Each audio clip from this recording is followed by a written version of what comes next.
தமிழக மக்களுக்கு இன்று வரும் குட் நியூஸ். அண்ணாமலை சொன்ன சீக்ரெட்.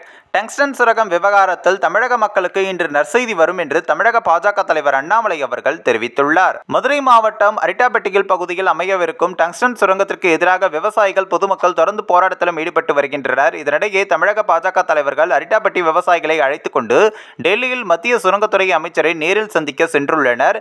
இதன் தொடர்ச்சியாக தமிழக பாஜக தலைவர் அண்ணாமலை இந்த நிகழ்ச்சியில் பங்கேற்கும் விதமாக நேற்று மாலை டெல்லி புறப்பட்டு சென்றார். முன்னதாக விமான நிலையத்தில் செய்தியாளர்களை சந்தித்த அண்ணாமலை டங்ஸ்டன் விவகாரத்தில் புதன்கிழமை, அதாவது இன்று நல்ல செய்தி வந்து சேரும். தொடக்கத்திலிருந்தே இந்த பிரச்சனையில் சமூக தீர்வை எட்டவே மத்திய அரசு முயற்சி செய்து வருகிறது. கோமியம் குறித்து சென்னை ஐஐடி இயக்குனர் வகுப்பறையில் பேசவில்லை. அதனால் இது தொடர்பாக மேலும் விவாதிக்க வேண்டாம். அதுபோன்று முன்னாள் ஆளுநர் தமிழிசை சொன்ன கருத்து குறித்தும் நான் விவாதிக்க தயாராக இல்லை. அந்த கருத்தை ஏற்பதும் மறுப்பதும் அவரவர் தனிப்பட்ட விருப்பம். ஆர்கே நகர் காவல் நிலையத்தில் கூலி தொழிலாளியின் புகார் மனுவை ஏற்க காவல்துறையினர் மறுத்ததால் அவர் காவல் நிலையம் முன்பாகவே தீக்குளித்தார். இந்த சம்பவம் சாமானியர்கள் மத்தியில் அச்சத்தை ஏற்படுத்தியுள்ளது. கூலி தொழிலாளியின் புகார் மறுக்கப்பட்டதா என துறை ரீதியாக விசாரணை நடத்தி தெளிவுபடுத்த வேண்டும் என்றும் தெரிவித்துள்ளார். இந்த ஒரு வீடியோ குறித்து உங்களுடைய கருத்துக்களை நீங்க மறக்காம கமெண்ட்ஸ்ல சொல்லுங்க. நம்ம ஏஷியாநெட் நியூஸ் தமிழையும் தொடர்ந்து ஃபாலோ பண்ணுங்க.